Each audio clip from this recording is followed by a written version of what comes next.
folks, we're back at it. We've never left, really. I've done one every day for like 5.5 years, and then some. I'm doing like a twofer today. Jeff Cather made a gift to the channel. So Jeff, first shout out, thank you to you. Jeff has been in the music business on the radio DJ side of things forever and knows his stuff. So he requested, let's see, I want to get this right. This is like a twofer. Brian James's The Gift. And I did Brian James a while back. I don't remember the song. It wasn't The Gift.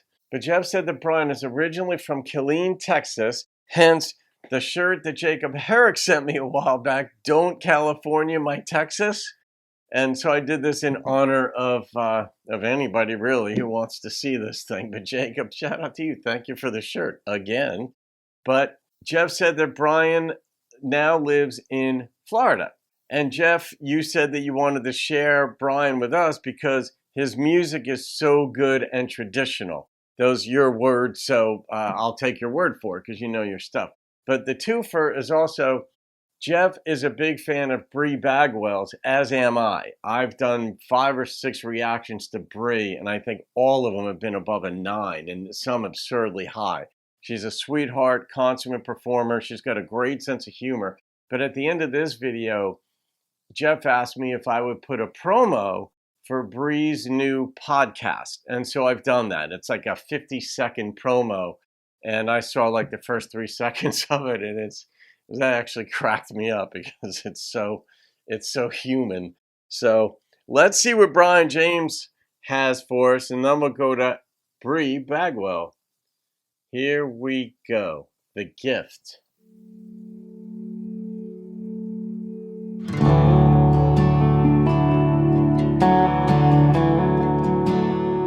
Interesting.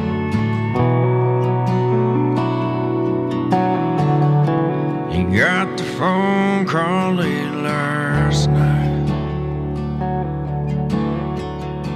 the one nobody wants to get. They told him he went gracefully. The last words that he said, tell my son, look in your drawer. There's a letter I wrote years ago. Oh boy. That I hid just for today. And has some things you need to know. Well, that's me and Mickey LaManta.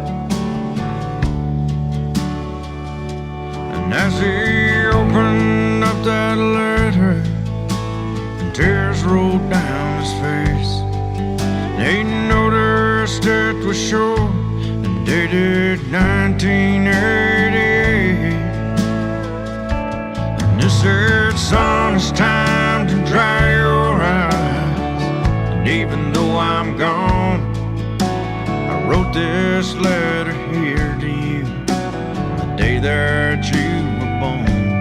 Shit. And you might not know till today, but well, I always knew that my life would change forever, all because of you. I can't imagine. I've never been a man of many words, but the gift that I felt dearest in my life is the day God gave you yours.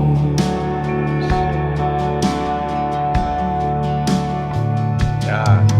Well, he folded up that letter, put it right back in the drawer.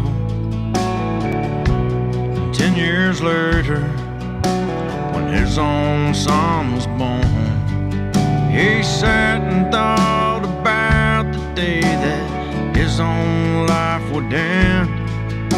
So he reached into the drawer for some paper and a pen. Old school.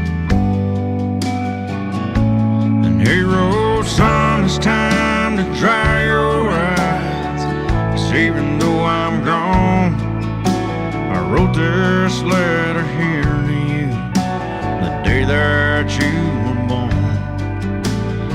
might not know till today, but I always knew my life would change forever, all because of you.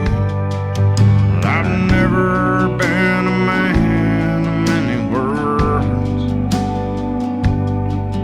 but the gift that I felt dearest in my life, the day God gave you yours. No, I've never been a man of many words. Can't stop this. But the gift that I felt dearest in my life, the day God gave you yours.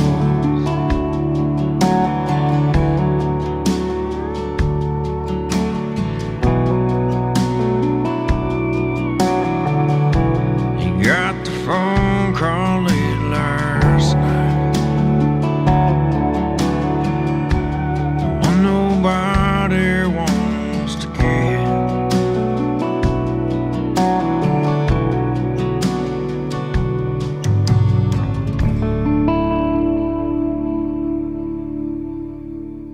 Those of you, I know, those of you who've experienced this because your father loved you, some of you will be tearing up listening to this. I mean, I almost got all choked up. And, that's not the way it is in my family. My father's just a different cut. Let's put it that way. Yeah, even I wanted to tear up. I'm like, I can't even imagine, experiencing that kind of love. But what a healing letter, and a validating letter, a letter that obviously, if you'd gotten this short letter, as he said in the beginning, you'd notice it was short and dated 1988, that it would sustain you the rest of your life, because it doesn't matter where we are in life's path. We all want our parents' approval. I don't know, it's innate. I don't know if it's learned. It's probably both. I don't know. No matter though, it's still, no matter who I talk with in life, and no matter how old we get, we want our parents' approval. We want them to like us. If they could love us, that would be great. And I've seen people who are absolutely, tough, hard as nails men, destroyed when they lost their father. And weeks after, couldn't even talk without breaking. And it's like their father gave them tough love, but their father gave them love. Doesn't matter if it was tough, and you just missed that. This song here, I was even like wondering through it at some point. I'm like, am I even going to rate this? Because if it's a true story, it's not really a story of loss. It is a story of loss, but it's a gift, which is a story of gain.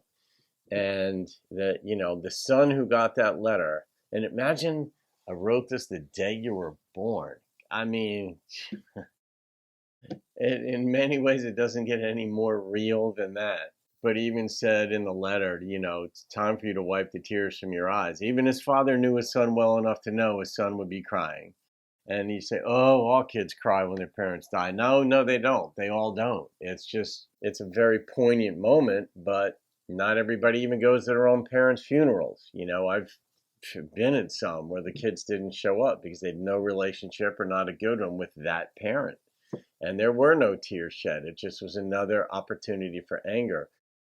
His father knew that his son loved him because the father also knew that he loved his son and showed enough to him that his son would be crying. But he said, here's the gift. Just a simple letter.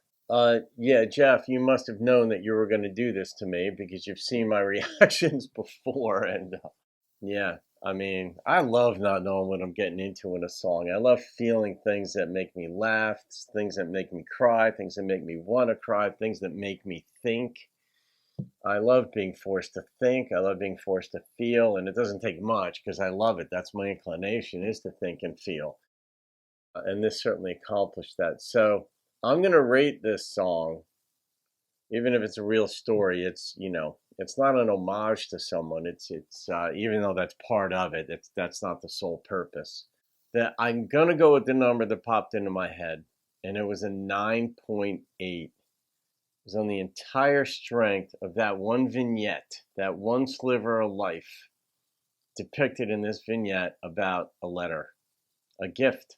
It was a gift. That's a gift of life right there. Not only when the kid was born, but that letter will validate him the rest of his life in a big way. So, Jeff, thank you, my friend. And folks, now you can stay tuned too, because this is going to be just the promo for Bri Bagwell's podcast. And Bri is a very, very special person too. One day, I don't know, maybe you guys will have the privilege of meeting her. I haven't met her. Maybe Jeff has, but in any case, I'm sure that would be a blast. All right, folks, have a great day. You can thank Jeff Cather on both counts on this one. And I'll see you in another video. Keep rocking the country. Hey, everybody. This is Bri Bagwell, and welcome to OnlyVan. Oh.